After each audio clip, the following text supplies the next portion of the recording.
Breaking, something just happened behind palace walls that no one was supposed to see coming. Prince William has stunned Keir Starmer, blindsided Westminster, and sent shockwaves through the entire royal family. This is not a rumour. This is not palace gossip. This is a power clash unfolding in real time, and the consequences could reshape Britain's future. What you're about to hear explains why senior royals are furious, why Downing Street is scrambling, and why this moment may mark the point of no return. Stay with me, because once you understand what William just did, nothing about the monarchy or British politics will look the same again. This all erupted quietly, then exploded at once. According to multiple palace sources, Prince William made a move that senior ministers describe as utterly unexpected and deeply confrontational. In a private but decisive intervention, the Prince of Wales directly challenged Keir Starmer over proposed government actions affecting the monarchy. Not through back-channel diplomacy. William reportedly spoke with a clarity and firmness that left no room for misunderstanding. He made it clear that certain lines, once crossed, would trigger open resistance from the royal family. That alone is unprecedented for an heir to the throne who has spent his entire life trained to remain silent, neutral, and above politics. What makes this moment so explosive is the reaction it triggered inside the palace itself. Senior royals were not merely surprised, they were furious. Some believed William moved too fast. Others believe he didn't go far enough. Sources say emergency discussions were held among top royal advisors, with emotions running high and tempers flaring. The phrase being whispered is total uproar. This wasn't a symbolic gesture. It was a deliberate act meant to send a message straight to number 10, and Keir Starmer received it loud and clear. Starmer's team was caught completely off guard. Downing Street officials had believed negotiations were still possible, that the palace would eventually accept gradual reforms. Instead, they were confronted with something far more dangerous, a united and angry royal front, led by the future king himself. One senior government aide described the mood as panic mixed with disbelief. The assumption that the monarchy would never push back publicly has now collapsed. And once that assumption disappears, the entire balance of Britain's unwritten constitution starts to wobble. Behind closed doors, William's position is being described as deeply personal. He reportedly believes Starmer's approach threatens the long-term survival of the monarchy by stripping it of independence and reducing it to a ceremonial arm of government. To William, this isn't about money or protocol, it's about protecting the institution he will one day inherit.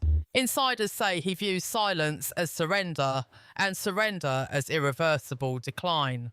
That belief is driving every decision he's making now, even if it means breaking traditions that have held for generations. The royal family is now split between fear and resolve. Princess Anne is said to be openly supportive of William's stance, arguing that quiet loyalty has only encouraged further pressure from politicians. Others worry that escalation risks dragging the crown into partisan warfare. But one thing is clear, the old strategy of quiet endurance is gone. The palace is no longer confident that staying neutral will protect it. And that realisation alone changes everything. Meanwhile, the public is starting to notice. Early reactions suggest growing sympathy for William, especially among those who see the monarchy as a stabilising force in an increasingly fractured political landscape. Starmer, already facing internal divisions and declining approval, now finds himself confronting an opponent he cannot attack, cannot debate, and cannot easily defeat. Every move he makes risks either enraging royal supporters or alienating his own base. This confrontation is no longer theoretical, it's active, it's unfolding, and it's forcing Britain to confront a question it has avoided for decades. What happens when the future king decides silence is no longer an option? Because if Prince William is willing to stun a sitting Prime Minister today, the next steps could be even more dramatic, and the fallout may only be beginning. What makes this crisis even more dangerous is how fast it's escalating behind the scenes. Since William's intervention, communication between Kensington Palace and Downing Street has reportedly become cold, formal and strained. Routine briefings have been delayed. Messages that once moved quietly through trusted aides are now being carefully worded by lawyers and constitutional advisors. That alone signals how serious this has become. When lawyers enter the conversation, it means both sides are preparing for consequences, not compromise. Palace insiders say William has instructed his team to document everything, every proposal, every pressure point, every implied threat.